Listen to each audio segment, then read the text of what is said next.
Good morning, everyone. Lovely to be here. I'm going to take you on a bit of a different paradigm this morning.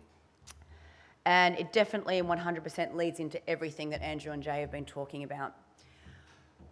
Primarily in the prevention space. I was working with the Emergency Services Telecommunication Authority yesterday, and gosh, they got a hard gig. Right? They handle trauma every day.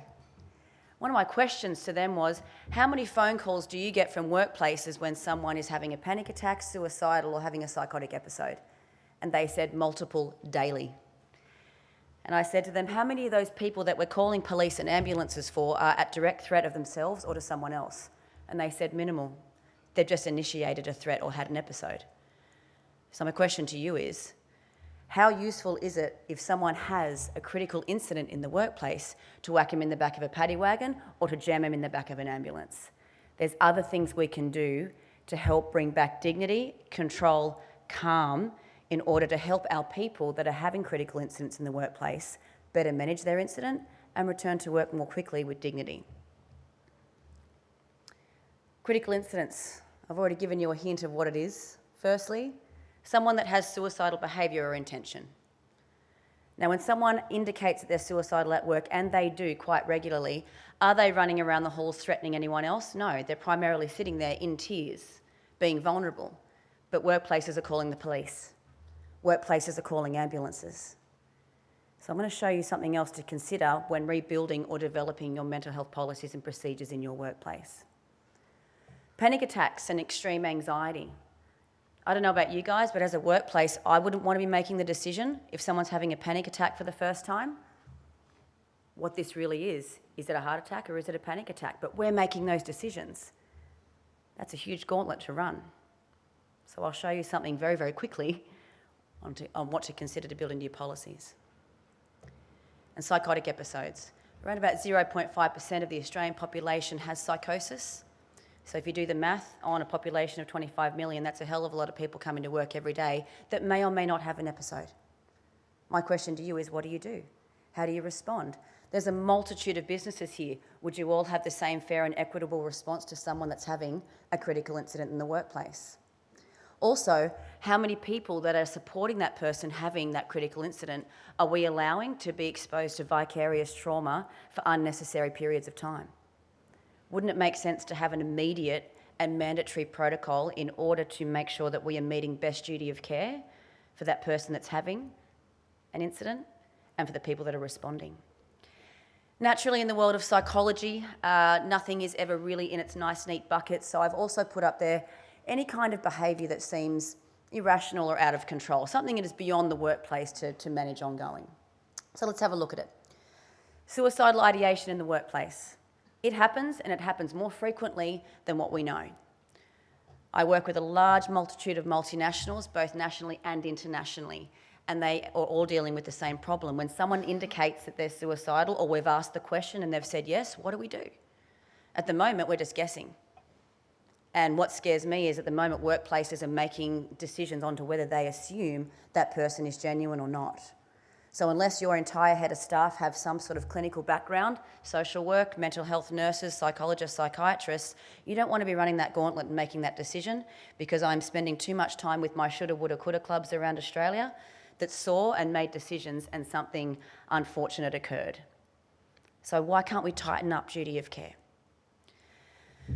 I suggest this. You initiate a protocol and it is non-negotiable. If I broke my leg and said just whap a tourniquet around it, I'll be fine, I'll finish off my next task and then we can call an ambulance, that sounds ridiculous. Why would we make the same decision with a mental health critical incident? This person has indicated potential to end life. One thing that we underestimate because we're over-reliant on ambulances and police in this country is the use of emergency contacts. How relevant are they?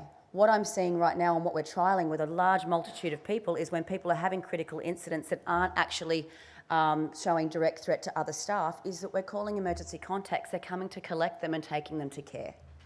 That avoids an ambulance and it avoids police, and it sure does help that person remain dignified and they're coming back to work earlier, because there hasn't been the flashing light scenario that everyone talks about for the next 3 months.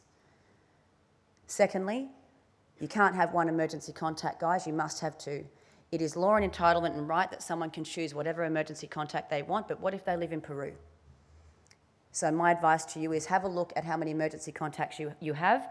Make the demand that each and every one of your staff have one by their choice, but one must be local. Then you can bring them into play if something happens. 1 in 5 people in any workplace run the risk of having a critical incident.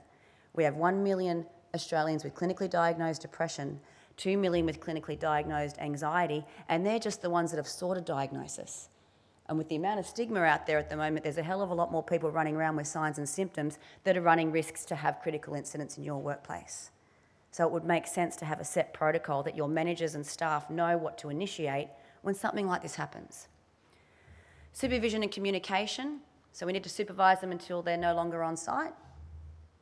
And we need to communicate effectively to the team because people have questions in workplaces. We want to know everything all the time. Debriefing and reporting. People that have helped someone or responded to someone that's suicidal, that's traumatic for them. So make sure that you have proper debriefing offerings. You can't make someone have a debriefing session, but make sure you offer it, much like what Andrew was saying. Okay, not necessarily in the Fair Work Act, but it certainly helps, considering if something goes pear-shaped and you're investigated, that you've put everything in place to make sure that you have the most appropriate duty of care. And your reporting. It blows my mind, and certainly blows regulators and legislators' minds, that whenever we report on mental health incidents in the workplace, it's so very confidential. And it sits in the mental health bucket. Describe what happened, describe what the incident was, because you might not necessarily be this person's manager forever, so that next manager needs to know that they've had a particular incident so they can manage it better if it happens. Follow up and return to work. Get back on the phone in 24 hours. Let them know that they're welcome to come back to work, but they need medical clearance because they can't stay here today. We need to get them to care. We need a third party to make a decision about whether this person is well enough to stay at work. Now, I've spent more time on this slide than the rest because you'll notice that that falls into a pattern. Panic attacks at work. Firstly, there is no difference between someone having a heart attack and a panic attack. The symptoms are almost identical: chest pain, sweating, dizziness, shortness of breath.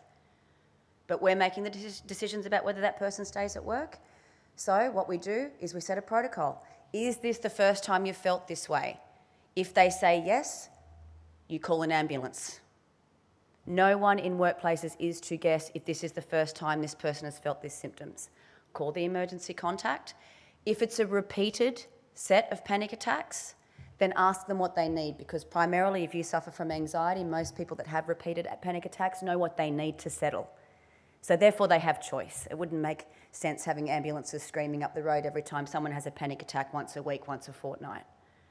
But you do have an obligation to understand what is triggering this person to have repeated panic attacks, because it might be an ongoing safety issue.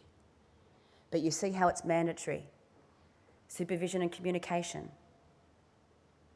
You don't have to tell the team what's happened to this person, just that Anna's unwell today and I'll let you know when she's coming back.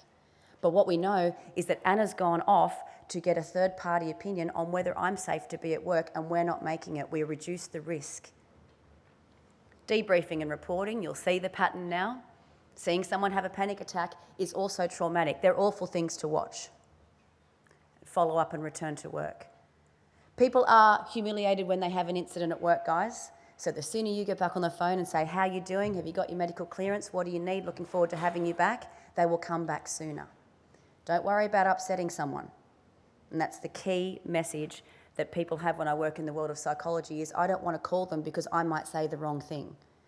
Much like a broken leg, appendicitis, people want to hear from their workplaces, and it also makes them feel a little bit more dignified. And it also gives you an opportunity to let them know what's happening in the workplace and give them some comfort to return. Psychosis at work, the big one. And again, you'll see a set pattern.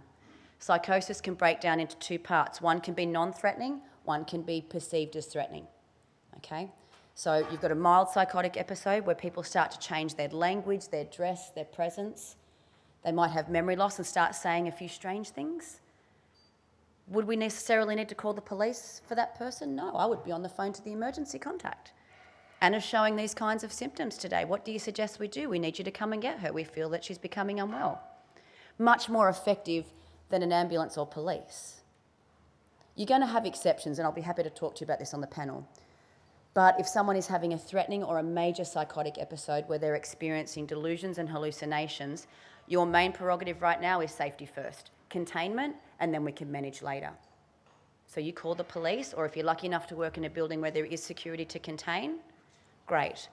Supervision and communication, we're safe, debrief and reporting, and of course your follow-up. No less than 24 hours, because there's a lot of paranoia that goes around someone's brain when they've had an incident at work. What are people thinking about me? What are they saying? Bugger it, I'm not going to go back to work because I don't want to face that music. Wouldn't it be better if the manager or a close colleague gave them a call and said, looking forward to having you back. Do you need anything? Have you got your medical clearance? Let us know what you need. That was the quickest critical incident lesson I've ever delivered.